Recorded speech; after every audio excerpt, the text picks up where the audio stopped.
I literally just got out of the bath early because I was in the morning reading my comments, and someone showed me something, and I, I don't know if it's gonna work. So apparently, if you go here and you go to the spiderling, okay, and then what is it? So you go to the spiderling, right? And then you go run a dungeon. Okay. And it should do something weird. Hello there. Everyone just die. Okay, so everyone just dies instantly, I guess. Okay, what is happening? Okay, I guess we won? Wait, what happens if you replay with this? Does it... Oh, nope, it's normal.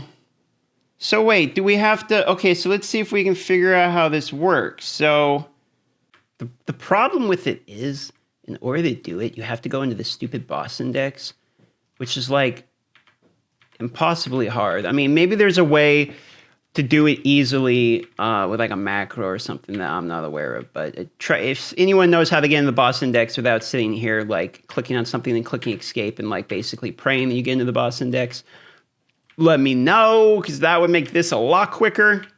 Okay, so I tested it on my free to play. Unfortunately, what happens every time you hit the replay button is that it just replays the battle like a normal battle. It doesn't replay the battle with whatever like weird dev thing is going on or super run that's going on.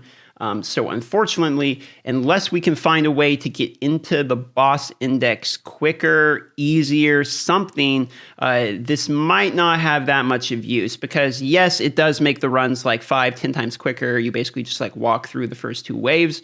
It's not a god mode. Like, if your characters can't beat the dragon, it's not going to beat the dragon, which is a bummer, because that's what, when I saw this and started messing around with it a little bit, I was like, hey, is this something I can show free-to-play new players and be like, cheese all your way to Dungeon 20? Because that would be really sick. But unfortunately, it does not do that. Okay, let's take the last few minutes here and talk about a couple of things. Raid Shadow Legends going on, latest news. There's current Champion Chase event. I kind of like the rewards on the right side, your personal rewards. Legendary books, not too hard to get.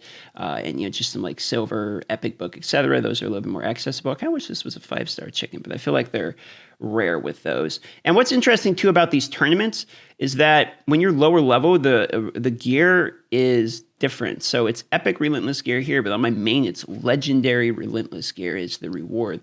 And but if you look at the events, they don't do that in the events. The gear is the same regardless. So it would be nice, just a very minor thing, to see it consistent across the board, that the Champion Chase tournaments maybe have legendary gear as well. But maybe they're thinking, hey, if we don't scale the tournament event rewards, then people are going to blow past the other players, which in my case would probably be a bad argument anyway, because there's not really a whole lot of competitive PvP in this game. Now, speaking of competitive PvP, let's talk about one other thing, since I did a video on this yesterday, which is the arena. If we look in the top arena, I'm not sure where I'm at currently. I think I was at 100 something on the main. Oh, there's Heartless Halo representing the whale pod there. Let's see if we can scroll down and find, let's see if we can find Darth Microtransaction and Platinum Arena, because I've been messing around with my gear a whole bunch.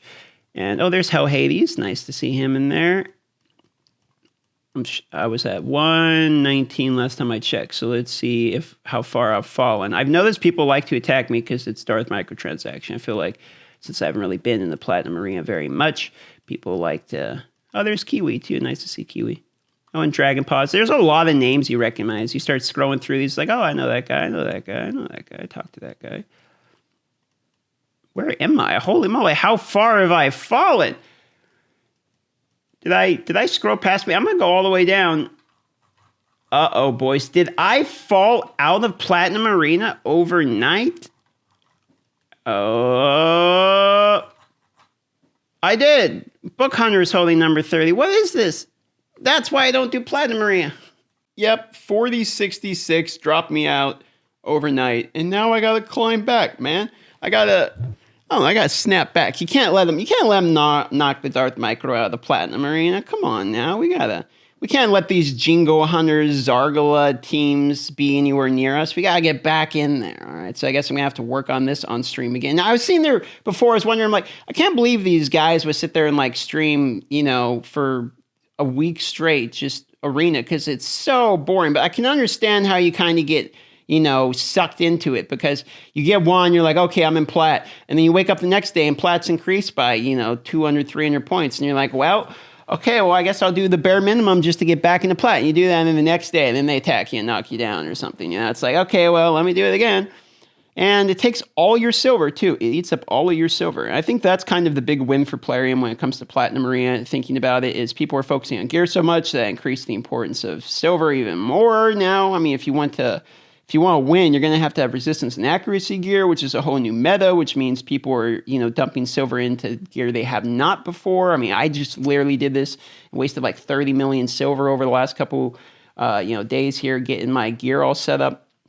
And that's just kind of the game, though. I mean, when you get to the higher point, it's all about who's got the better resistance, who's got the better accuracy. But we were able to get to the Platinum Arena during the live stream last night that we talked about, and we're going to do another one today because it was so much fun, and just keep it going. Do another more bit of Arena, but I also kind of want to work on the free-to-play today, too. So you'll probably see a little bit of free-to-play action going on in the live stream today, too.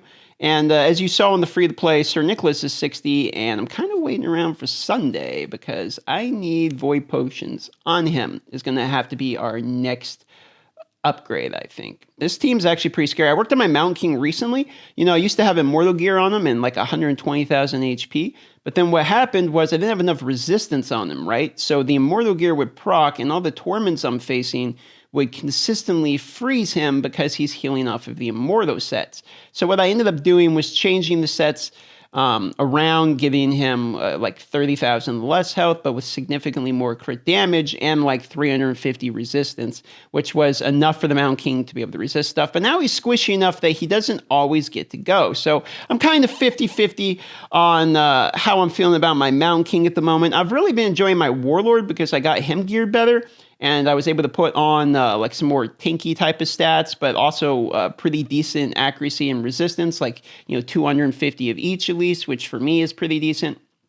And still have him be quick enough. And then Harvest Jack's 400 accuracy just to get that True Fear off consistently and just tons of gear. So this is a pretty good team. But the problem with it is I consistently have to sit here and blabber for minutes straight because as you are watching, it is a long, drawn-out, slow battle. It is not an AoE nuking team at all. It's a harsh departure from when I had my faux crit damage team, with Ray, Ethos, Relentless Gear, all that. It's a little different. 3, 2.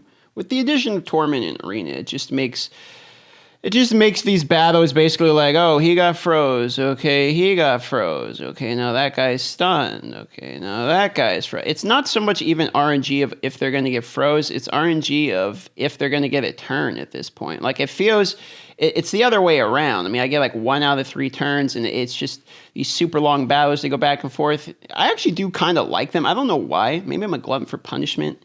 It seems to be more enjoyable for me than like the 2-second click on them, click auto, boost the team, instantly nuke and everyone's dead. That was really boring for me when I was using like my Ray, Arbiter, Shazar team. That's pretty boring for me. So I like these better anyway, even if it is a slow grind. And if you have any interest at all in watching things that are not Raid Shadow Legends related, go ahead and find me on my second channel, DM Mobile. I'll put a link there because people asked for some IRL content, and I'm going to start doing it. So I have uploaded the first of that series. It's going to be called the DM Loot Box, and effectively what that is it's an intro and then a 5-minute random video, and they're always going to be called DM Loot Box number 1, DM Loot Box number 2, number 3, etc. And it's just going to be a 5-minute random loot box. You can gamble one time, no whammies. I'm wasting 5 minutes of your life and just see what the video is about. It could be me eating pizza. It could be me walking, to the mailbox in the Alaskan outdoor snow. It really could be anything. I could be at the store buying bananas. I don't know. It's just going to be a 5-minute express of my life every other day. And if you have any interest in that loot box series, subscribe to the channel. But that's going to do it for today. And that's just a theory, a loot box theory.